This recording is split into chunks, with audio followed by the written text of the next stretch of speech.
Good morning, Dokie. Charles. Good morning, Dan. How we doing? I'm great. I'm great.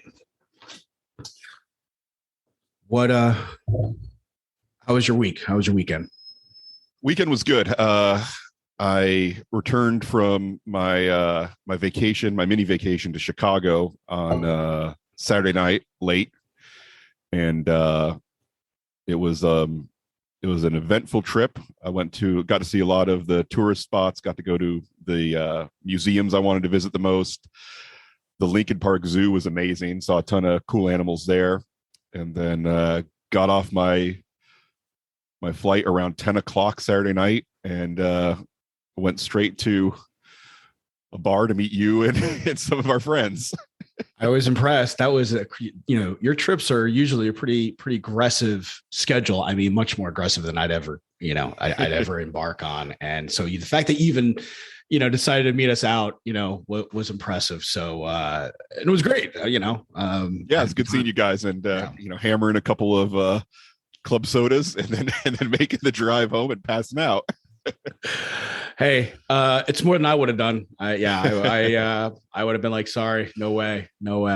If it wasn't directly on my way home from the airport to my house, I wouldn't have done it. But you made it very easy by choosing that particular location. So yeah. And I do get some pretty good sleep when I'm on vacation. I try to schedule all the stuff I really care about seeing early in the day so that I can get a nice dinner around 6 or 7 o'clock at night and then pretty much turn in and be in bed around 9 like I am at home. And so that I don't stay up late doing stuff. I like to get all my touristy stuff done early in the day and then get to bed early and wake up early. So it usually works out pretty well that way. That's great. Yeah. My vacations usually don't go that way. They're usually a little bit later nights. So, but I'm going to try that. I like that. I like that idea for my next trip. So what about you? What's new to you?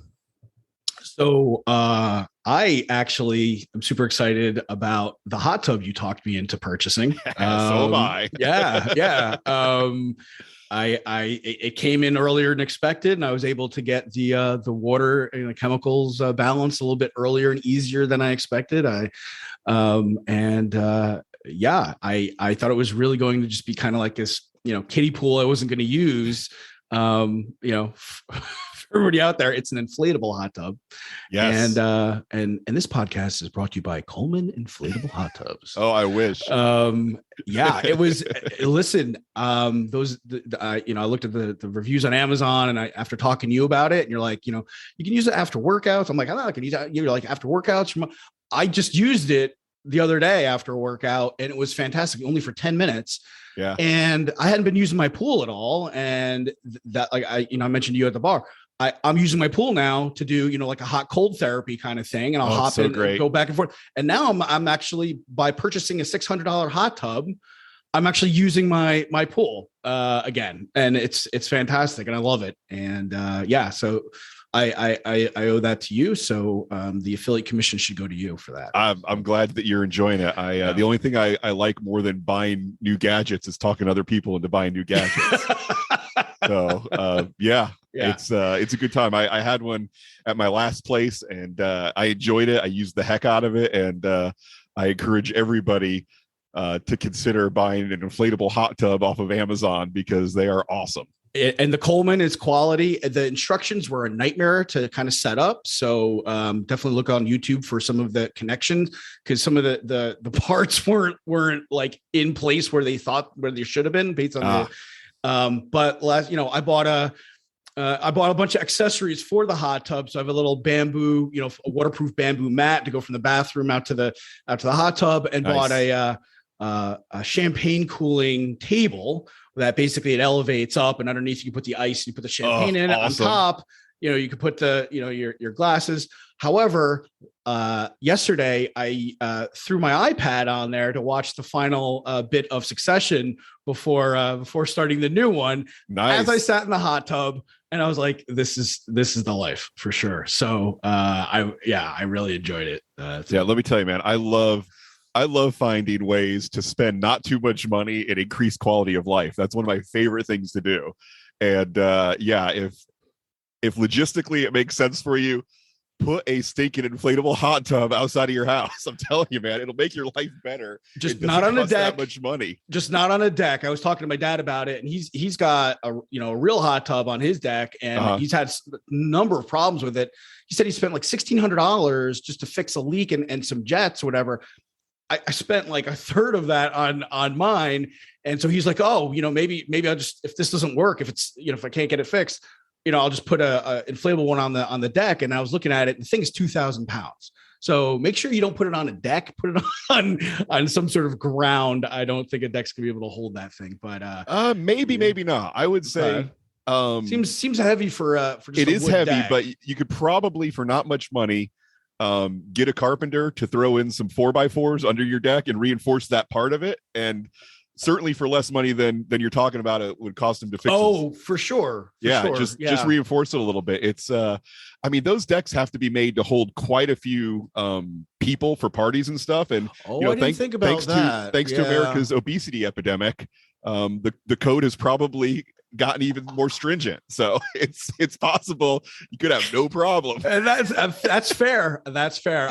Who am I to judge? I'm not a carpenter right. So yeah, I have no idea what a deck could hold. And it is 2,000 pounds spread out over by a 6x6 area too. It's not right, in one specific area. So anyway, yeah, I'll bet if he's interested, I'll bet like a home inspector or somebody like that could, you could pay them a couple $100 to come out and say, hey, I'm thinking about putting a 2,000 pound hot tub right here. Yeah. Tell me what I need to do, if anything.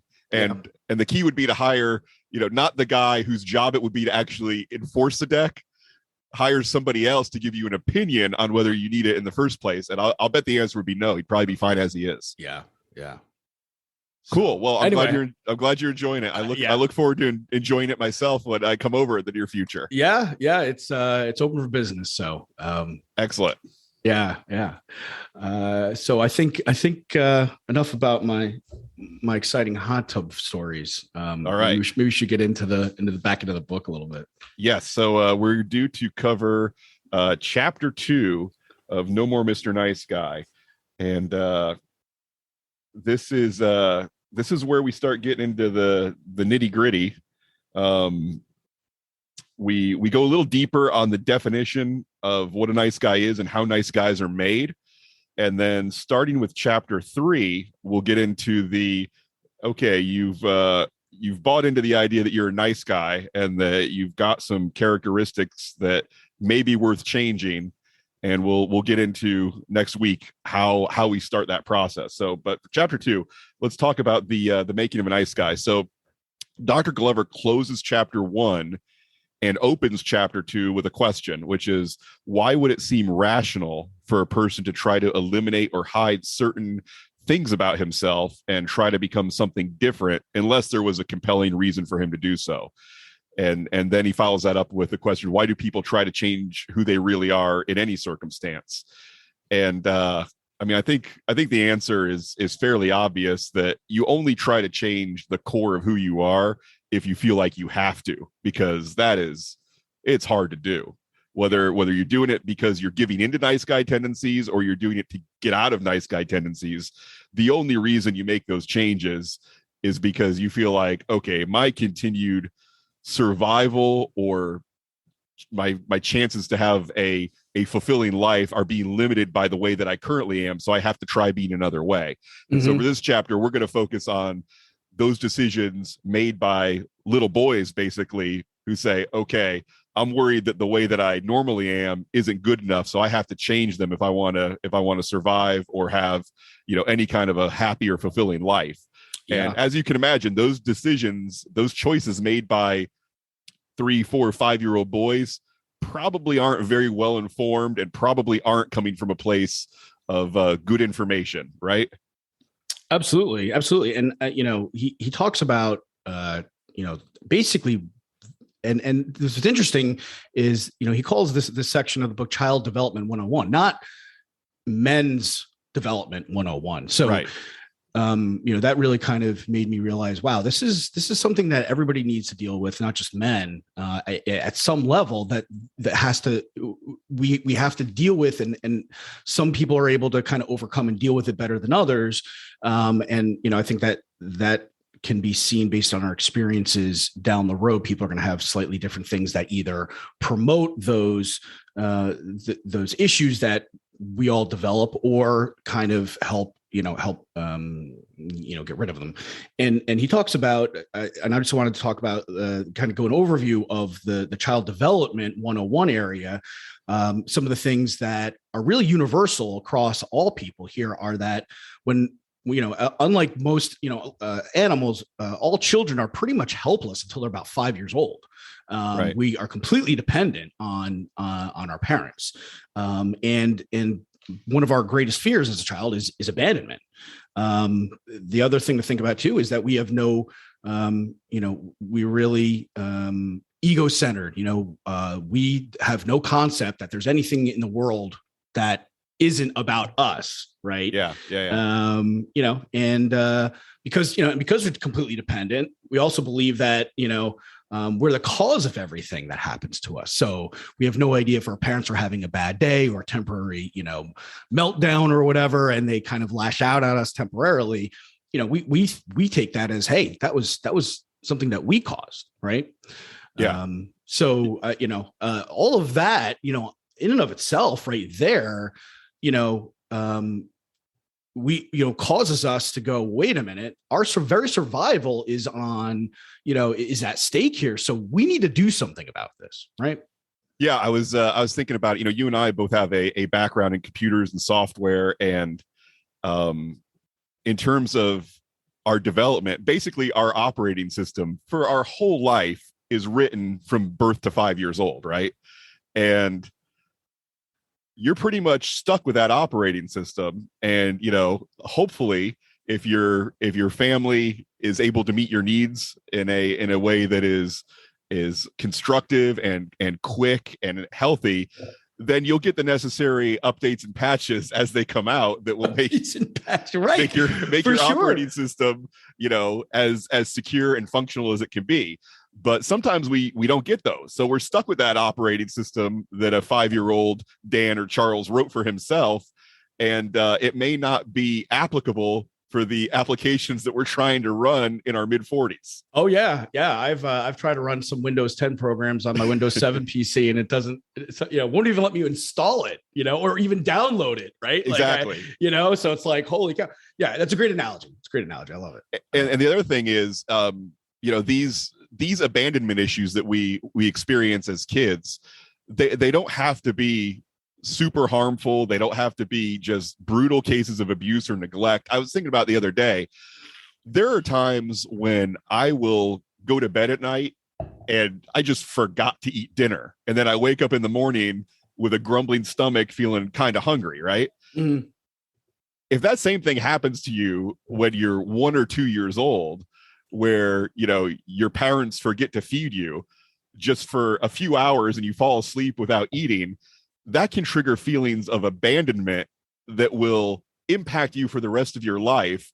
And we're only talking about a period of time equal to what you as an adult just forget to eat because you were busy or you didn't get around to it. Isn't that crazy? Yeah. And I think that's why it's so pervasive with so many people, is because it is such a minor little thing considering how much, we have going on in our society and our culture these days. I mean, I think, you look, if you look at, 1,000 years ago, where we didn't have all these other things that we were responsible for. And it really, basically, we were just, one of the major things that we needed to do to survive was find food and be, and find protection. You're a lot less likely to have to go hungry from your parents because, because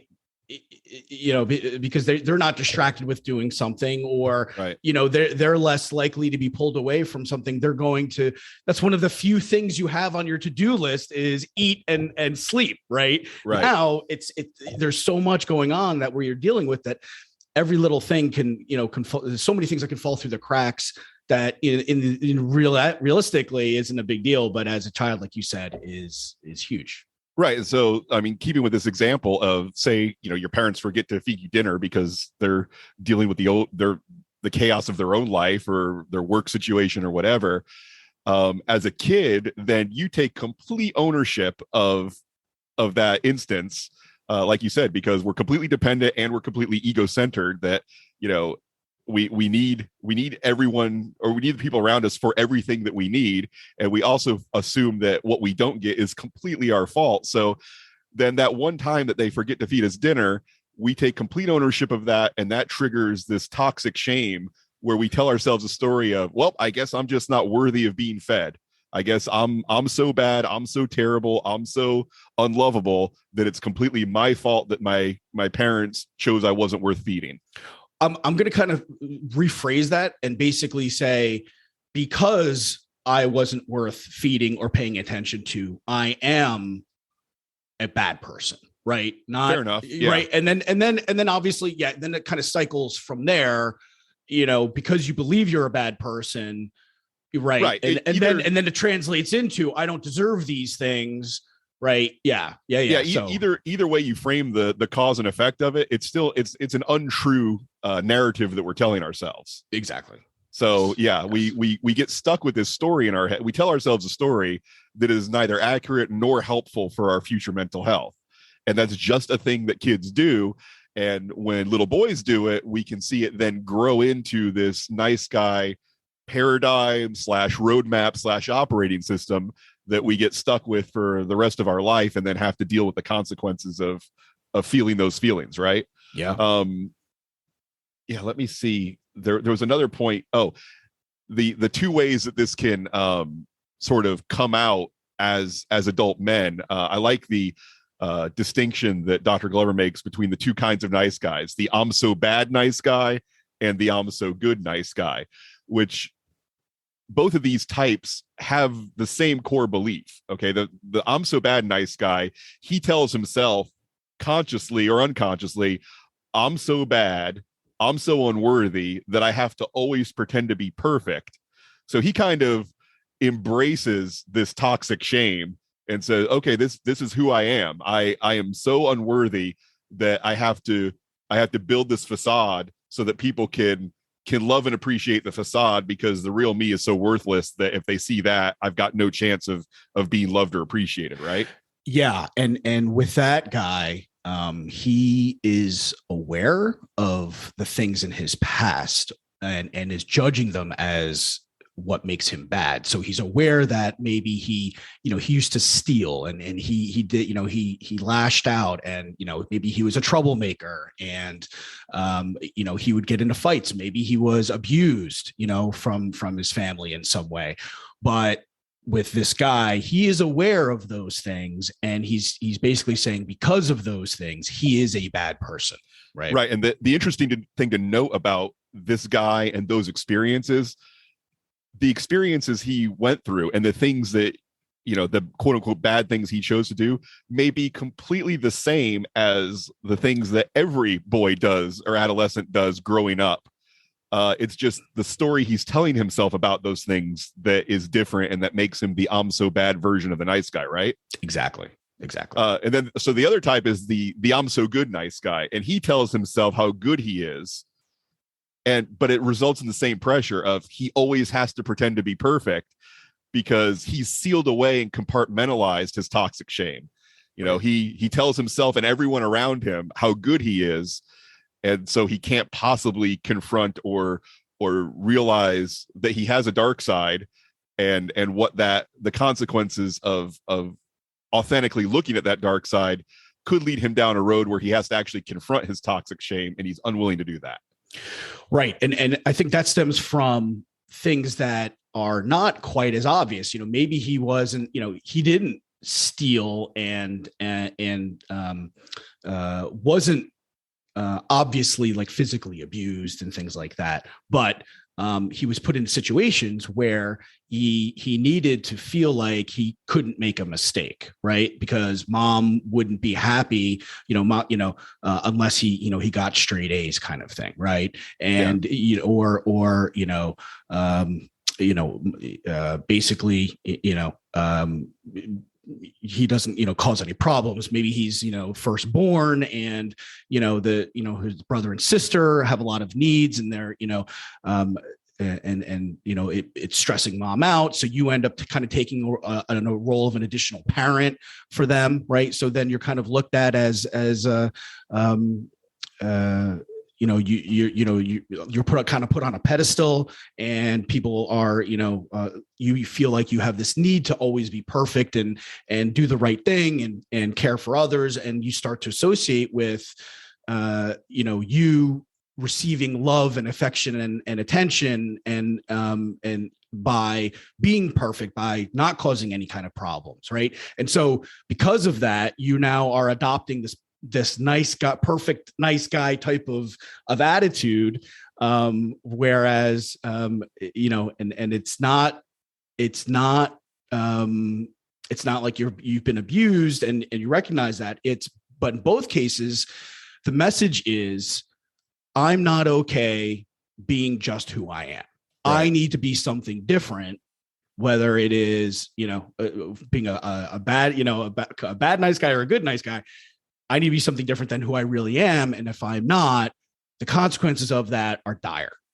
Yes, absolutely. And I don't know if you're comfortable, but I am definitely comfortable saying I identify as the second kind. I'm so good nice guy for sure. It's 100%. I am as well. Yeah. And I do have friends and guys that I went to school with and stuff like that were more on the I'm so bad side for sure. So, I know guys that have had that experience, but for me, reading this chapter, it's like, oh yeah, that's me. I'm definitely I'm so good guy.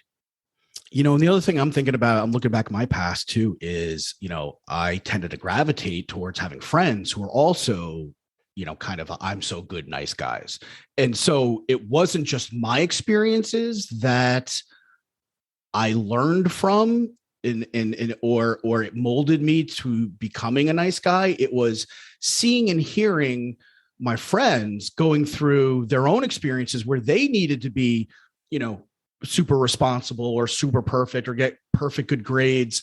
Otherwise, there were consequences that I would, that they would tell me about or I would see firsthand.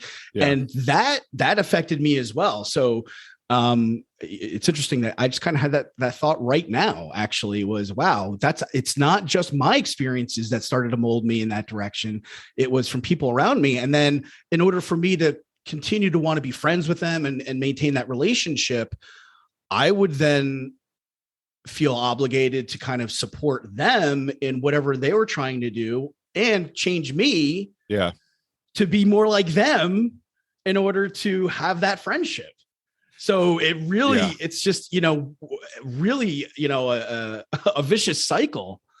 Yeah, I would say that it hadn't occurred to me previously either, but I had a very similar experience because most of my friendships and socialization from elementary school all the way, even through to college, I was very active in my church and church youth groups. That I would argue that's a breeding ground for I'm so good, nice guys. Well, I mean, part of the, some churches teach that, you're a sinner when you're born. And so you're already basically going, hey, I need to be different than who I am right from the get-go. True. Very true. Absolutely. Okay. So let's talk a little bit more about the history of how the nice guy roadmap got to be, so just widespread in our current Western society. Can we not? Yeah. So Dr. Glover goes through a little bit of a history lesson, and you and I have talked about this quite a bit. There's, I would say he's, I don't know if it would be considered Gen X like us, or if maybe he's a generation behind us. What do you think? I think he's a generation behind us. Yeah, he's early 60s, I think. Yeah. And so does that make him a boomer? I think it might make him a boomer. I don't know where the cutoff is, the official cutoff. We ask Wikipedia. I don't know. But there's a couple of these historical factors that I just noticed he kind of talks about him in a way that you and I wouldn't necessarily talk about them. Where I don't invalidate his opinions or the research he's done, but he just has a character to his writing about these things that's a little bit different than the way you and I kind of see those events. So we'll get into that a little bit. So the first thing is the loss of fathers. And there's really a couple factors here. Number one, when we were an agriculture society, little boys grew up working in the fields next to their dads, and they were kind of around them and other little boys and other little boys' dads all day long. And so they had some really easy access to modeling male behavior because they spent all their time around other men, right? And we can certainly agree that doesn't happen anymore. Dads aren't around their sons for one of two main reasons. Either they work all day, or they've just taken off and they're not around their sons in their lives at all. So it's either, he's in the factory, in the office, in the job during the day when his son is at school, and then into a good portion of the evening, or, we've got an epidemic of single motherhood across all cultures and economic backgrounds now. So for that reason, dad's not around. So boys aren't having the exposure to their fathers that they did in our society, certainly 100 years ago, maybe even 50 years ago. Correct. Yep. The second factor is the female dominated educational system. And I don't know that Dr. Glover the situation is where it is, that women are attracted to the job of teacher at a rate that men are not. I've got friends that are male teachers, and I even know guys who are male babysitters, but we can certainly look at just the data and see that that's not the majority. And it's not even close to a 50-50 split, right? When you go to school all day, most of your exposure to authority figures is going to be exposure to adult women, right? Correct. And that's been my experience, and with every school, and mine too. Yep. And the thing is, when you're around a certain type of person in a position of authority more than another, meaning, most of your teachers are women, you're naturally going to program yourself to please those authority figures in ways that they want to be pleased. You're going to do what you're going to be the boy or girl that you need to be to get good feedback from the people around you who are in authority. Right. And don't forget, there's consequences. There's being sent to the principal. If you don't do what, is expected of you or what the teacher says, there are consequences that are similar to abandonment. It's, sometimes it's a little bit of, public humiliation in the classroom where you get yelled at by the teacher, or the teacher makes a snide remark, back at you, or you get excluded, you're kind of separated out from the group. Right. And you have to go to detention, or you have to go to the principal's office, or and at that age, we're still, everybody remembers, elementary school and high school and how oversensitive we all were at that point, and very susceptible to peer pressure. So, right. We're still, that stuff is still very important. And like you said, when most of the responsibility and the authoritarianism is coming from women, we're going to make that association that when a woman says something, that we need to do it. Otherwise, there's going to be things that we don't like that happen to us. Yeah, 100%. And then the next factor was sort of the way that social and political activism changed during the Vietnam War, where, the generation before that, it was like, okay, we're all getting on boats to go stop Hitler or the Emperor of Japan, and this is just what we have to do, so let's just all do it. And all the men pretty much just did it, right?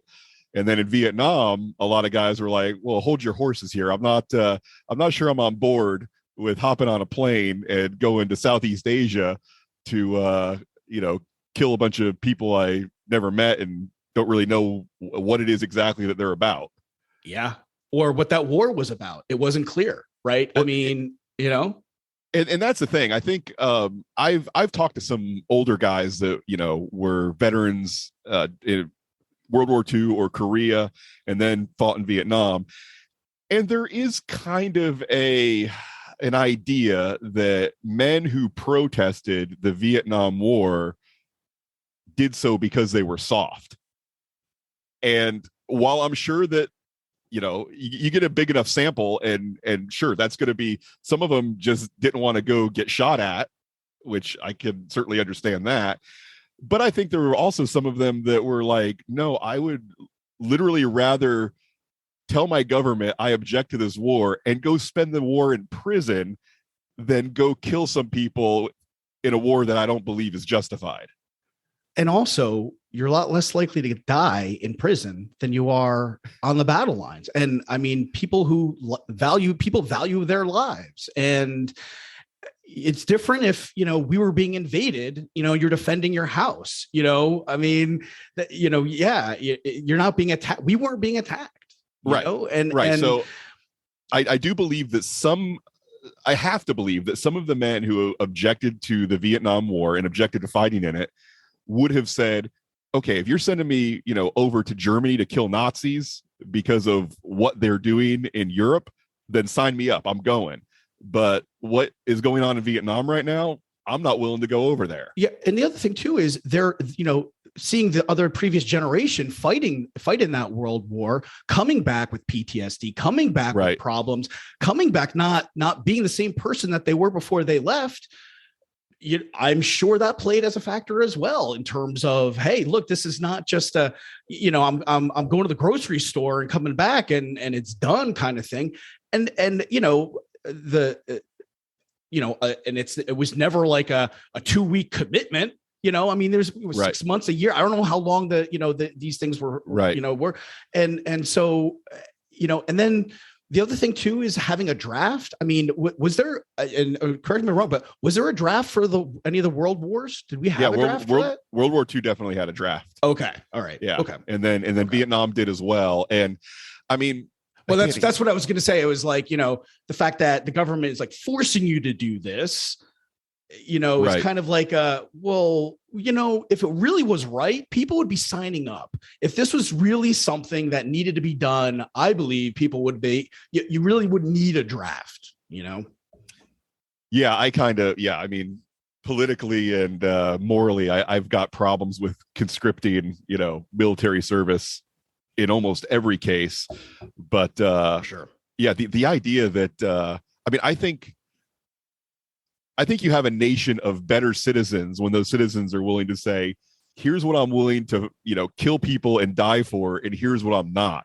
I think it's better that we have a citizenship that is willing to draw those lines instead of one that just says, hey, if the phone rings, I'll just get on a plane and fly to the other side of the world and kill whoever you tell me to kill. Yeah, a citizenship that actually thinks for themselves and asks questions. That's what I'm about for sure. So yeah, 100%. Okay. So but it is true that the Vietnam War did change things where, we were willing to, as a country, start asking some of those hard questions without just signing up and saying, I'll just do what my government tells me to do. And I think some fathers who, probably went to World War II may have looked at their sons as being softer for asking those questions. And I'm sure that didn't help their relationship get any closer. Exactly. And then, and that kind of, those kind of disagreements and that kind of trauma does have a way of rolling downhill, doesn't it? For sure. Yeah. Future generations are going to be impacted by that as well. All right. So let's get to the fun one. What Dr. Glover refers to as women's liberation, or in shorthand, I'm sure you heard the women's lib abbreviation, and usually people that call it women's lib don't have a lot of good things to say about it. No. So here's the thing, and I don't want to go down a rabbit hole. I will say, yes, obviously having more women with political freedom and economic freedom and jobs out of the house certainly changed our society, and it changed the way for the better. Yes, I'll say yes. For the better. I was doing a joke. You paused a little too long, buddy. You had to think about that. That's so funny. Yeah, no, I didn't have to. Fair enough. This whole topic, I'm scared of what to say because I think it deserves a lot of care, because Here's the deal. When I say that, something reckless is about to come out of my mouth. Here's the deal. I have seen too many men, contemporaries, guys our age, make feminism or modern feminism a scapegoat for what's wrong in their life. Yeah, that career's not going good. Oh, it's because of feminism. My relationship with my girlfriend or wife's not going good. It's because of feminism. And, you know, I'm a big believer that most of the difficult things you face in your life, not just as a man, but as a human, are mostly your own doing and how you perceive the world around you, not things that other people are doing to you. So I totally agree. I'm going to refine that a little bit. I'm going to say it's the issues that you have sometimes are from external sources. However, it's your reaction and how you handle them is your responsibility. And that is kind of the mindset. Are you taking responsibility for your reaction to them and trying to make things better for yourself? Or are you going to wallow in that blame game and being the victim and saying these things happen to me and I'm powerless and I can't do anything about it? And one way is not a fun way to live. Another way is empowering. Yes, absolutely. I mean, yeah, I'm a big believer that as people and as men, you know, we should take as much responsibility for your life as you possibly can. And no more. I mean, don't take more responsibility than you have a logical reason to take, but absolutely accept as much as you can, because the more responsibility you accept, the more you feel like you're in the driver's seat of how good your life can be. Yeah. And so, yeah, if you're a guy that things aren't going great for, again, in your career, in your personal life, whether that's dating or a long-term relationship that you have, you know, don't just say, well, if it weren't for feminism, my life would be great. Yeah. I mean, and you could replace that word feminism with anything external, right? My parents, my teachers, my friends, that my flat tire this morning, right? It's more about that philosophy. And so, yeah. Right. But we are talking about feminism right now. And I was trying to get us off feminism, if you couldn't tell. I do see guys blaming it and giving it a little bit more I don't think that it needs to. I don't think that it has to be something that you blame, because I don't believe that it has to be a negative. I think the idea that women would rather be able to vote than not vote, I don't think that's making my life worse in any way. I think that that's probably a good thing that there was a movement that made that happen. And the fact that a woman might decide, I'd rather have a career than a family, or I want to try to take on the responsibility to have both, good for them. That doesn't make my life worse. Right. And so let's be clear here, though. And Glover, in the book, he doesn't talk about, women getting the right to vote as causing a problem for men specifically. True. He did use the term radical feminism. And so, likewise, radical anything, I believe, an extreme to anything is dangerous and can cause some issues. So, we're not talking about just because, women have, some more equal rights and ability to participate in society and everything else. Yes. That has caused the issue. Right. But Dan, radical is certainly in the eye of the beholder. I mean, at some point, of course, the idea that women could own property or vote or decide to have an abortion was certainly considered radical. Right.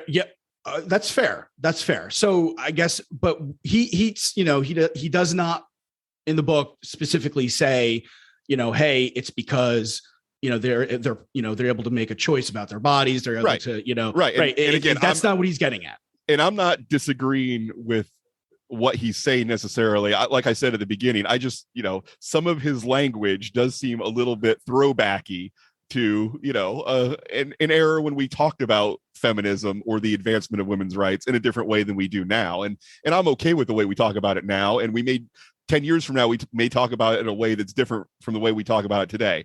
But I will agree that, if any woman lives out her view of feminism in a way that requires the tearing down of masculinity in all of its forms, that's probably not a good thing for little boys to hear from their moms. Absolutely not. I agree. Absolutely. That's And yeah. And similarly, if a father has some view of femininity where he's tearing down women to his son or his daughter, that's not a good thing either. I mean, Correct. It's not a good thing for a parent to ever say people who are fill in the blank, and that blank being something that they're born as, male, female, black, white, red-haired, blonde-haired, people who have this characteristic are bad and people shouldn't be this way. If parents are sending that message to their kids, that's going to result in a kid that has an operating system or paradigm that is suboptimal for them having a happy life. And as you said that, what occurred to me is it's why I think that's super dangerous is because that starts setting a precedent of just making blanket assumptions and being lazy and not taking the time and energy to ask questions and to be open to, meeting and understanding people on an individual basis. It's much easier to just go all people with goatees are bad, or are, are bizarro Superman or whatever, it's, and so much easier to just, make those assumptions than it is to actually put the time and effort in and brain power into, getting to know somebody on an individual basis and looking at other things and other possibilities. So initially it might be bad for people in terms of their relationship with, the opposite sex, but just the very method that you're being taught of people are always this way or never that way it's really kind of setting a tone for how you're experiencing the world and how you're interpreting your experiences at that point, So, so then what's going to happen? You're going to go nuts because you're going to be flip-flopped. You're going to see, a person with a goatee acting like a jerk. And then you're going to see a person with a goatee, saving somebody's life in an operating room. And it's just kind of like, so what, you're going to keep flip-flopping, your opinion on stuff. So, and that just sounds exhausting to me in the end anyway. Yes. I mean, I think the healthiest view is that, mentally and emotionally healthy, strong men and women make the world a better place. Where I disagree. I'm just going to disagree right there. I'm going to stop you right there. Where mentally and emotionally weak men and women make the world a worse place.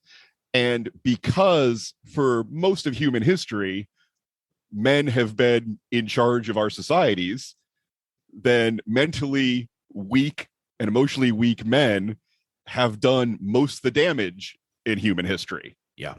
And I think feminism is a response to that. And I would say a necessary response to that. Yeah. So ideally, let's focus. I mean, what you and I have decided to focus on is let's help boys and men be as mentally and emotionally strong and healthy as they possibly can be, so we can make the world a better place for men, women, boys, and girls. Sounds good to me. Let's do it. Deal. All right. So we made it through that part of did we survive that? Well, okay. we'll let our listeners, we'll let our dozens of listeners decide.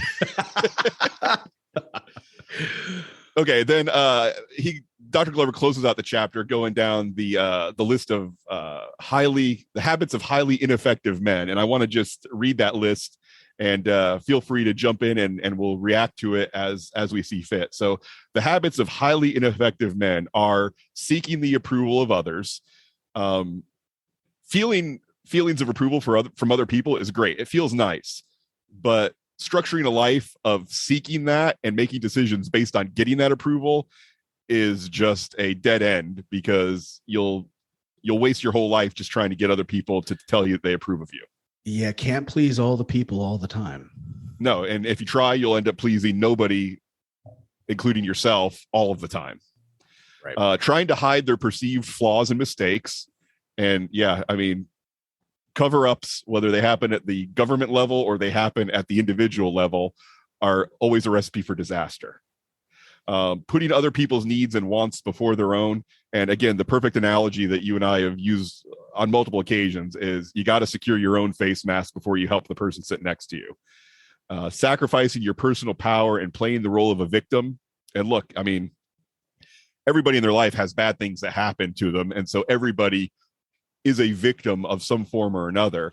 Right. But when you decide to take that on as your personal identity of, hey, bad things happen to me, so I have a bad life, you'll continue that paradigm, and you'll continue to be the guy that bad things happen to and that has a bad life forever as soon as you take on that role for yourself, right? Yeah. And you're going to be looking, actually, so that becomes your identity.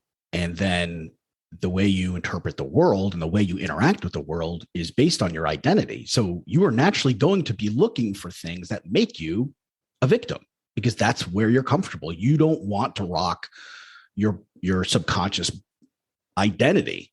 Right. So it's really malicious. Disassociating themselves from other men and their own masculine energy. And look, there is definitely a nice guy drive to fill that role of, I'm not like other guys. Other guys are bad, but I'm good.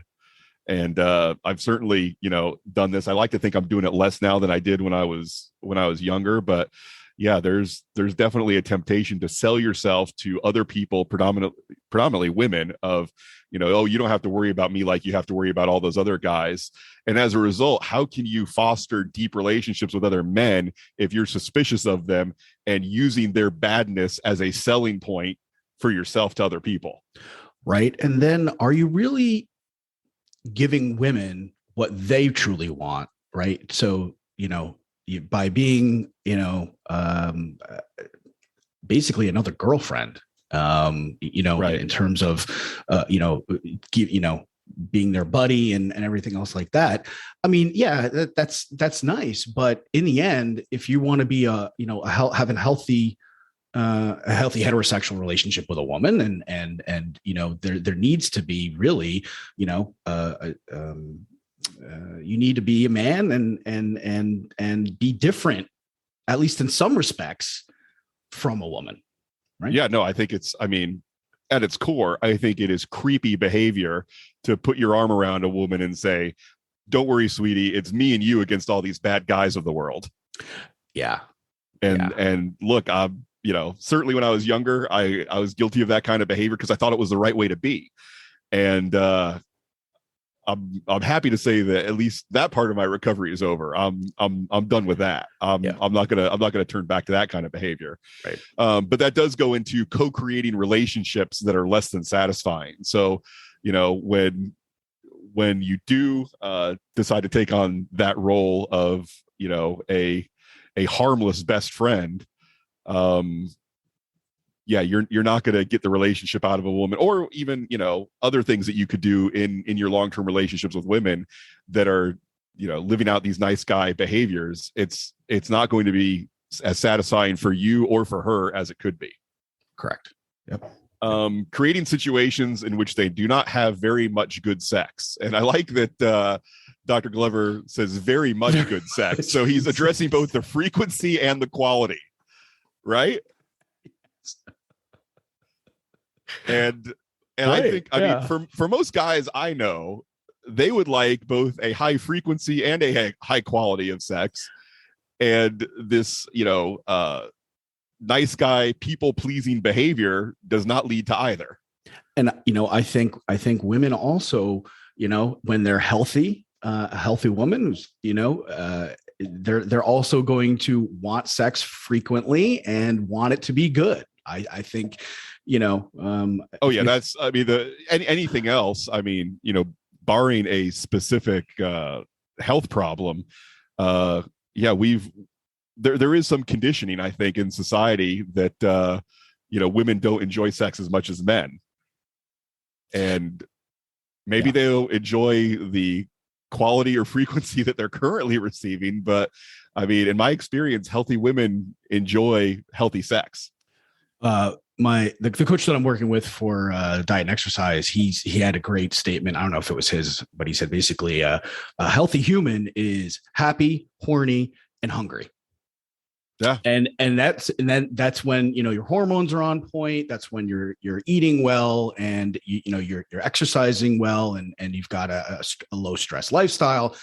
That's, you know, kind of the measure of whether you're healthy or not as human is happy, horny, and hungry. And I like it. I love it. I love it. Yeah, me too. Absolutely.